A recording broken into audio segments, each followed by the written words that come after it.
अभी एक विवाद आ गया तो उस विवाद पर नहीं जाना चाहता। जब वो हज का सब्सिडी खत्म हुई तो कुंभ मेले का विषय आ गया। कुंभ मेला हम सब जानते हैं। कुंभ मेले का एक एस्पेक्ट आप लोगों ने कभी ध्यान दिया है? कुंभ मेला कितने साल में एक बार पड़ता है? 12 साल में। 12 साल में एक बार क्यों पड़ता है? क्योंकि वो जुपिटर की साइकिल पर आधारित है। बृहस्पति ग्रह हर 12 वर्ष के बाद अपना एक चक्कर पूरा करके उसी राशि में दोबारा आता है, इसलिए कुंभ मेला 12 वर्ष में एक बार पड़ता है। हजारों सालों से चला आ रहा है, ठीक है। तो इसका मतलब हमको पता था ना कि बृहस्पति की साइकिल 12 साल की है। इनको तो अभी 100 साल पहले पता चला कि बृहस्पति की साइकिल 12 साल की है। और उसके बाद हमको समझा दिया जाता है नहीं साहब हम अनसाइंटिफिक थे। अब आप एक और बड़ी मजेदार बात देख लीजिए। सूर्य ग्रहण और चंद्र ग्रहण पड़ता है तो उसका डेट और टाइम कौन तय करता है? सरकार घोषणा करती है ना, टीवी पे आता है, रेडियो पे आता है, अखबार में आता है। किस बेस पे आता है? नासा की फिजिकल ऑब्जर्वेटरी बताती है कि फलां तारीख को इतने बज के इतने मिनट पे सूर्य ग्रहण या चंद्र ग्रहण पड़ेगा, सोलर इक्लिप्स और ल्यूनर इक्लिप्स। मगर ये बताइए 1950 से पहले तो नासा की ऑब्जर्वेटरी नहीं थी। 1920 में जब अल्बर्ट आइंस्टीन ने रिलेटिविटी की थ्योरी दी, उससे पहले रिलेटिव मोशंस ऑफ प्लैनेट नहीं पता था। सॉरी, 1916 में।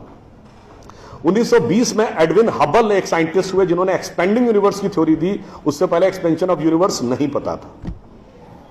1900 में मैक्स प्लैंक साइंटिस्ट हुए जिन्होंने लाइट की क्वांटम की थ्योरी दी, फोटॉन्स वाली, उससे पहले प्रोपगेशन ऑफ लाइट ही नहीं पता था। 1897 में जे टॉमसन ने इलेक्ट्रॉन खोजा, उससे पहले आप मानते थे एटम अनडिविजिबल है। और 1633 में आप ये कहते थे, गैलीलियो को फांसी दे रहे थे इस बात के लिए कि उसने कहा सन रिवॉल्व्स राउंड द अर्थ गलत है। तो भैया आप 380 साल चल के जहां पहुंचे हैं, हमारा पंचांग तो युधिष्ठिर के जमाने से एज इट इज चला आ रहा है 5100 साल। मतलब ये लॉजिक नहीं है, ये तो साइंटिफिक प्रूफ। फिर भी हमें समझाया जाता है कि साहब जो हमने सोचा उस सब हम अनसाइंटिफिक थे, हम गलत थे। बड़ी मजेदार बात है। इन ए स्पैन ऑफ लिविंग जनरेशन 50 साल में, देखिए ये जो अर्बन नक्सल्स थे उन्होंने हमारे दिमागों में क्या क्या भरा और फैक्ट क्या था। 50 साल पहले जिस जिस चीज का मजाक उड़ाया गया वो चीज आज ठीक उसके उलट हो गई। 50 साल पहले कहते थे अरे यार ये अगर खेती करनी है तो mechanised farming, chemical fertiliser use करो। गाय के गोबर से कोई खेती होती है? आदमी चांद पे पहुंच गया, तुम गाय के गोबर पे पड़े हो। आज नहीं, ऑर्गेनिक फार्मिंग की तरफ। 50 साल पहले क्या कहते थे? अरे भाई ये जड़ी बूटियों फल पत्ती खाने से कोई इलाज होता है? नीम हकीम खतरा है जान। खाना है तो नई दवाएं खाओ, क्लोसिन, मेटासिन, टेरामाइसिन। आज आप क्या कहते हैं? नहीं, केमिकल नहीं, हर्बल मेडिसिन की तरफ जाओ। ठीक, आज से केवल 50 साल पहले आप ये कहते थे, जब हम कहते थे पेड़ों की रक्षा करो, जंगल की रक्षा करो, पहाड़ की रक्षा करो, कहते थे this is the reminiscence of a primitive tribal civilisation. आज 1992 के रियो डी जेनेरो से लेकर 2009 के कोपेनहेगन से लेकर 2016 के पेरिस तक आप कहते हैं नेचर फ्रेंडली डेवलपमेंट करो। भैया सब कुछ उलटता जा रहा है।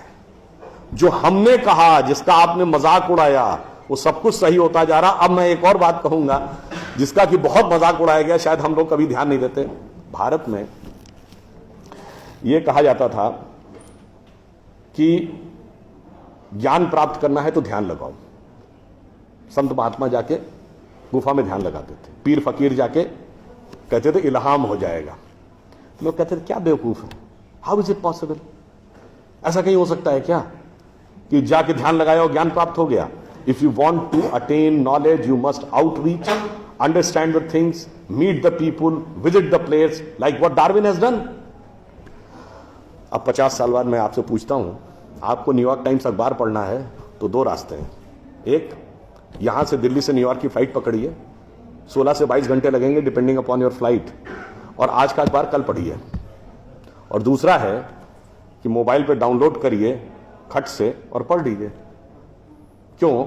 आपके हाथ में डिवाइस है, जिसने डिवाइस बनाई उसने सॉफ्टवेयर भी बनाया है, और जिसने सॉफ्टवेयर बनाया उसने सपोर्टिंग नेटवर्क भी बनाया है।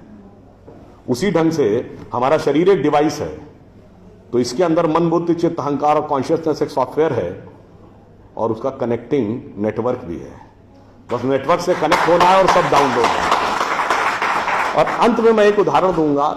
सब कुछ कहा जाता था कि पैसे के कारण शोषण हुआ, इसलिए खड़े हो जाओ, लोगों के साथ भिड़ जाओ। हमारे यहां परंपरा में त्याग का महत्व था।